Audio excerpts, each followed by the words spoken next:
High school sports, we've got it covered. Overtime starts now. Hello and welcome to Overtime, a playoff edition. I'm Scott Leber. And I'm Regan Holgate. What started as the field of 256 playoff teams has already begun to be whittled down. We'll see which of our local teams survived round one tonight as we take you to Byron, Stillman Valley, and Rochelle. And we'll preview tomorrow's games, and we'll meet one very unique statistician who crunches the numbers for Belvidere North. And I do believe Tim Bailey's in the house as always to help us wrap our heads around what our Nick 10 teams are doing in the playoffs. We begin with some of our Nick 10 teams. 2 play tomorrow, 3 played tonight. The fresh face representing the Nick 10 this year is the Guilford Vikings. Yeah, they were making their first playoff appearance since 2013. They played Batavia at Swanson Stadium. Bulldogs of Batavia, they're in the playoffs almost every year. They've won 2 state championships also in the last 10 years. Well, nothing went right for Guilford in this game. Vikings second possession. Skylar Wolf rolls out, decides to run, and is hit and stripped from behind. Tyler Janzi scoops, and he will score for the Bulldogs. Wolf later getting harassed, and that pass is incomplete. That was the story for him all night long. Batavia on offense connects on a slant over the middle for a touchdown. Second quarter, Guilford again trying to get something going on offense. Wolf the dump to Javon Jones, and he is slung down by Brody Osborne. Batavia's offense going back to the air. Ryan Boa, a pretty ball right to Drew Gerke for a 47-yard touchdown. It was 42-0 at halftime. That's the way it ended. Batavia 42, Guilford nothing. Tim Bailey was at the game. He joins us right now. There's not a lot to analyze in this one, Tim. The better team simply won this game. Yeah, absolutely. The way Batavia performed tonight, I wouldn't be surprised if they go pretty far into the playoffs. But you got to tip your head off to Guilford. I mean, they really played well. They had a phenomenal season. Just the physicality of Batavia, I mean, as you saw tonight, the interior front, the line played well, linebackers played well, everything flowed for them very well. Just unfortunately, Guilford just couldn't get anything going on offense. And they had a horrible time, a tough of a time, really stopping the offense of Batavia. And, we can't just dwell on this one game. Let's look at the bigger picture here for Guilford. What a year they had after winning only 2 games last year, and the future looks pretty good for the Vikings. Absolutely. I totally agree with you. I think they really have something to build on. Nothing to those young men should lament about anything about what they've been able to accomplish this year and what did happen tonight. But the future's bright for the Vikings. I really do believe that. I know they play a lot of sophomores on both sides of the ball. They got a lot of juniors coming back. So, we should be talking about Guilford again about this time next year. And their freshman team and JV teams did very well this year as well. So we're going to get more feedback from Tim in just a moment. First, we've got a few more highlights. Belvidere North had a home game in Class 6A against Grayslake Central. This was a first-round rematch from last year. Grayslake Central won that game on a pretty controversial finish. Quarterback Max Gillenswan was out with an injury, so it was third-string sophomore Nicholas Tapia to get his shot tonight. A few minutes in, and Darius Fort muscles his way across the goal line for the first score of the game, 7-0 North. Then comes the first drive for Grayslake Central. Quarterback is looking to go deep, but it's picked off by Nick Winters, and a huge play there from the senior. North will score on that drive to take a 14-0 lead. And nearing the end of the first half now, Blue Thunder back with it, and the pile pushes in for the score. North will now take a 21-0 lead into the half.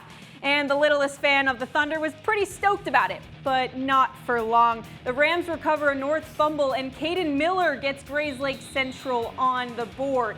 Then comes another Blue Thunder fumble, and it's Rams ball, and it'll be Miller again to score. Belvidere North lead is dwindling. And another North turnover leads to this. Cole Gillette pulls back and has Garrett Gunther wide open to tie things up. North will answer, but a missed 2-point conversion makes it 27-21, and with less than a minute left, Miller takes the handoff, and he's in. Extra point is good, and that's it. Heartbreaking loss for Belvidere North, and the Rams march on, 28-27 the final. Hononegah also had the home field advantage tonight for a 7A game against 6-3 Normal Community. Hononegah's ball early on. Cole Warren hands the ball up to Eston Victor. Victor will find an opening on the edge, and he will make it to the end zone. Hononegah up 7-0, but it was all downhill from there. Third quarter, Cole Warren throws, gets picked off by Leo Caparelli. Ball returned to midfield. A couple plays later, Kyle Beatty fires over the middle to his big target, 6-7. Elliot Oliver, that's an 18-yard TD. 36-7 Normal. Hononegah could not generate any offense. Victor getting thrown down for a loss by Brady Ogston. The Ironmen go back on offense. Beatty will dump it off to Marquand Gary. Gary gets a great block in front of him right there, and he is cruising into the end zone. Hononegah loses to Normal 44-13. Let's get some thoughts from Tim again. Let's start with that Hononegah game that we just saw, Tim. And I know you watched some of Normal Community this week on film. Are you surprised? What did you see on film, first of all, and are you surprised that they took it to Hononegah this Well, it's a great question. What I saw on film is just a really good physical team of Normal. I knew Hononegah, all year they struggled with really stopping the run, stopping the pass, which it looks like here tonight, Normal was really successful with both the run and the pass. So, that was really my concern going into this game for Hononegah, is how well were they going to be able to respond to a very well gifted team like a Normal. So, but on film, Normal looked good, and I knew Hononegah, again, they would have their hands full, and they did tonight. And Tim, the story for North has been turnovers in big games. You talked about it last week, and well, it cost them in this game tonight too. Yeah, you can't turn the ball over. I mean, that's a coach's nightmare when you turn the ball over, particularly when you have a 20-point cushion like they had tonight. And then, they go out like this and they lose a big game, that's going to preclude them from now moving on into the next round. You just can't turn the ball over in big games. I don't care if it's a regular season, particularly in the playoffs. You don't want to turn the ball over again. Phenomenal season, Belvidere North had, but this team, you got to pat this team on the back and say, they fought. It was a very resilient win by this team here that they played tonight.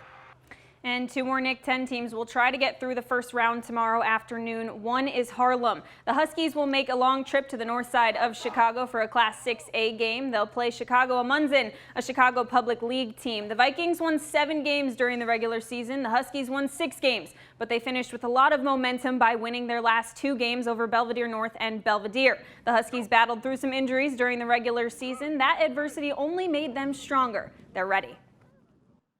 It helped the whole team as a whole because with the adversity we faced, we lost 2 of our best receivers before we ever snapped the ball.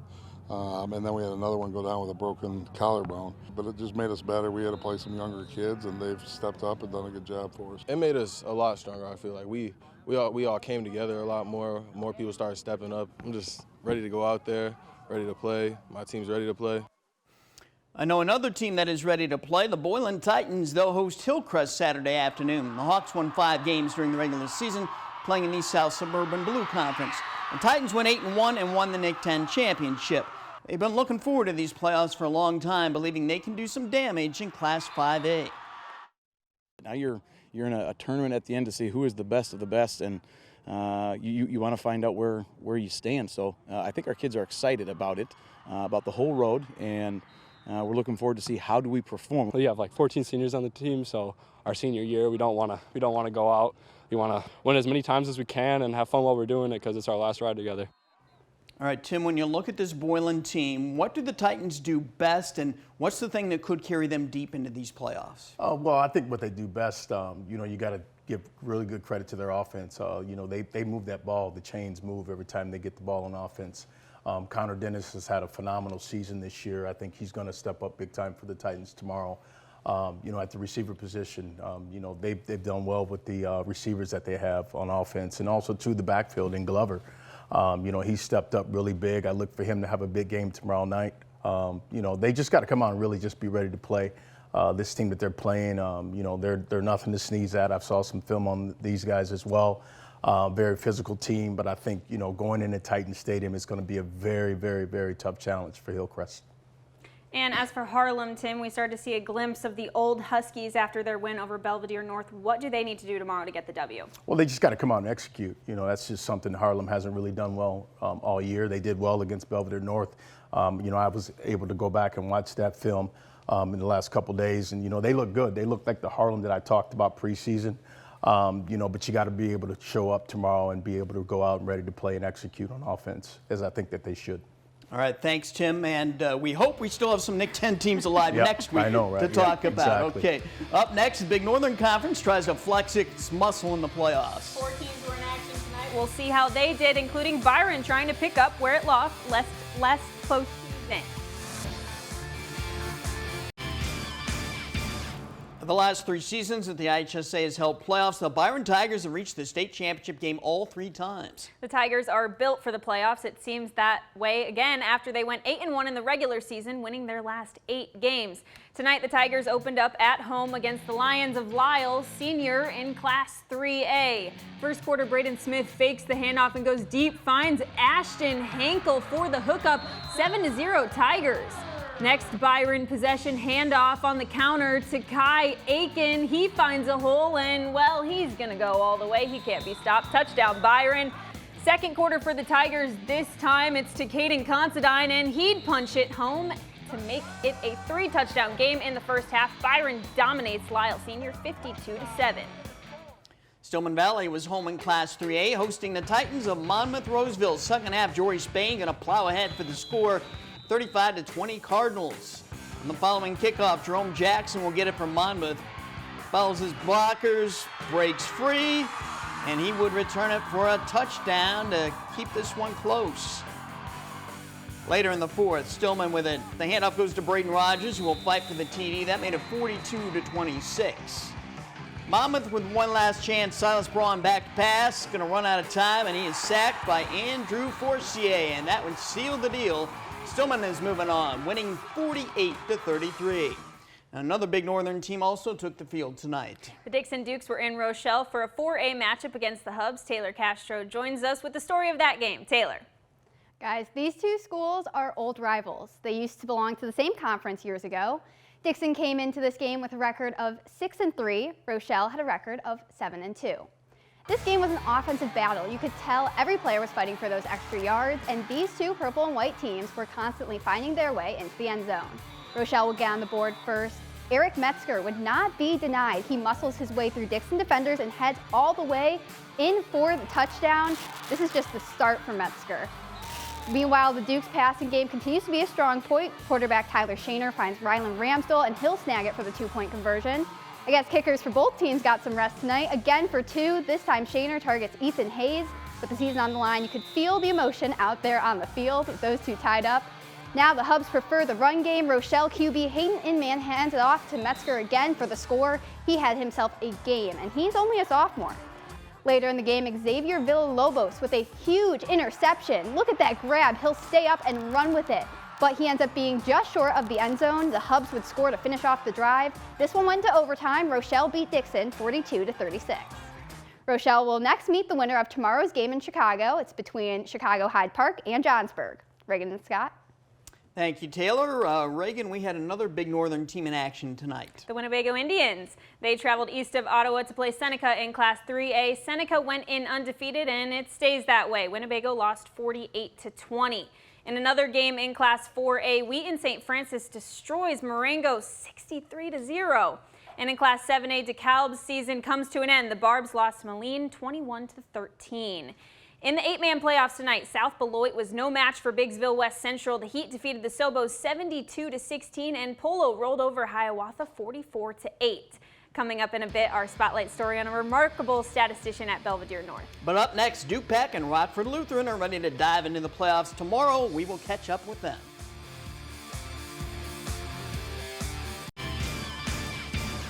Rockford Lutheran's football program has been on a roller coaster ride over the past 15 years. There were lots of highs during the James Robinson and Bruce Pizzali days. And lots of lows before and after those days. Now it looks like the ride is on the rise again, as the Crusaders are set for playoff action Saturday. The last time a Lutheran football team was in the playoffs was in 2016. That was Bruce Pizzali's last season as head coach. After that, the Crusaders went through a 1-win season in 2017 and a 2-win season in 2018. The Crusaders flirted with 500 the next couple of years. This year, their first year under head coach Jeff Ludke, they went 5-4, nailing down a playoff spot in the final week of the regular season with a win at Winnebago. Our team is pretty pumped up, just the way that we've all come together this year and we set aside our egos and things like that. It feels really great. I mean, the process started in March. As soon as we got our new coaches, we've been working in the gym early mornings on Fridays. I think there isn't a Lutheran player or family member that isn't super excited. What's impressive is the Crusaders have made the playoffs with an extremely young team. There are a few key seniors like quarterback King Hughes and linebacker Leo Lara, but most of these guys are sophomores, and there's even a few freshmen playing key roles. Very proud of the boys. They stepped up. They met the challenge of they knew what they had to do and they got it done. The Crusaders will play at Anawan Weathersfield tomorrow afternoon in Kewanee. That's a 1 o'clock kickoff. Good luck to them, and good luck also to another big northern team, Genoa Kingston. The Cogs will host Elmwood Brimfield. The Dupec Rivermen have a home game tomorrow afternoon against Chicago Catalyst Maria. This is a 3A playoff game. The Rivermen have made the playoffs the last 2 years. Last year, they reached the second round before losing to powerhouse IC Catholic. That previous playoff experience will come in handy.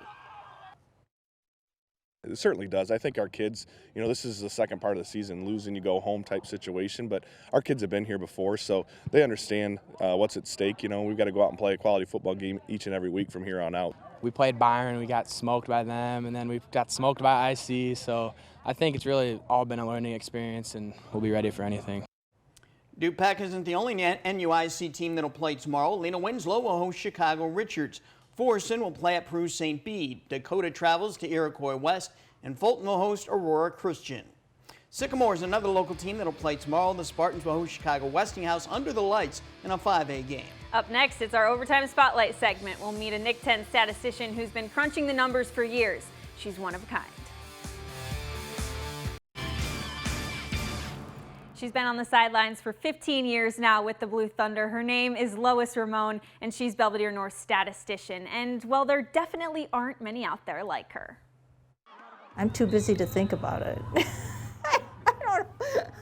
Friday nights under the lights are always a thrill, and imagine being right there in the thick of it. I've almost ran into her a couple times on the sideline. If you've watched the Blue Thunder over the years, you can't miss Lois Ramon, clipboard in hand. I remember one game, the referee came over right in front of me and blew the whistle and went like this. And he says, if you don't move back, I'm going to penalize your team 10 yards.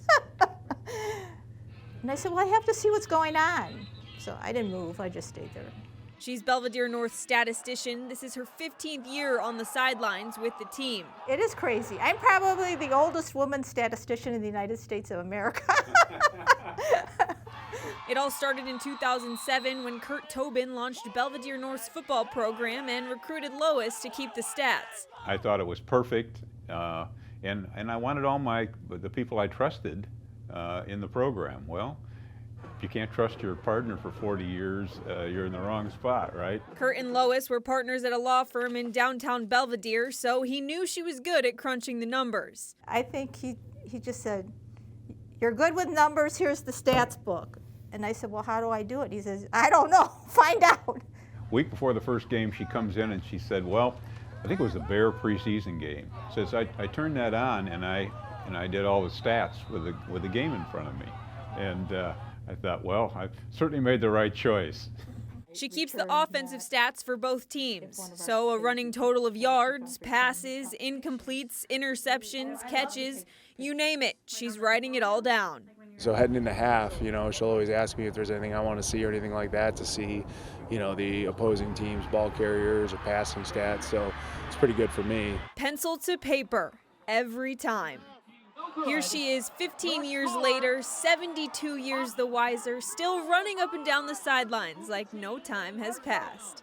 She's still out there doing a great job for the program, and you need a whole bunch of Loises. Unfortunately, there's only one. Well, obviously, I wanted, as long as Kurt wanted me out there, I would do it. I guess if somebody gives me a job to do, I just do the best I can and keep plugging away. I'm still practicing law, and most people would be retired by my age. But retirement isn't in the cards yet, and neither is leaving the Blue Thunder. And then I do it again next week. That she does. I mean, it's definitely not time for her to hang up the clipboard just yet. Yeah, she seems to really like it, and hopefully we're going to see her out there for many more seasons to come. Hopefully we will. We'll be right back. If you want a second look at tonight's highlights, you'll be able to find them by going to mystateline.com. That will do it for this show. Enjoy your weekend.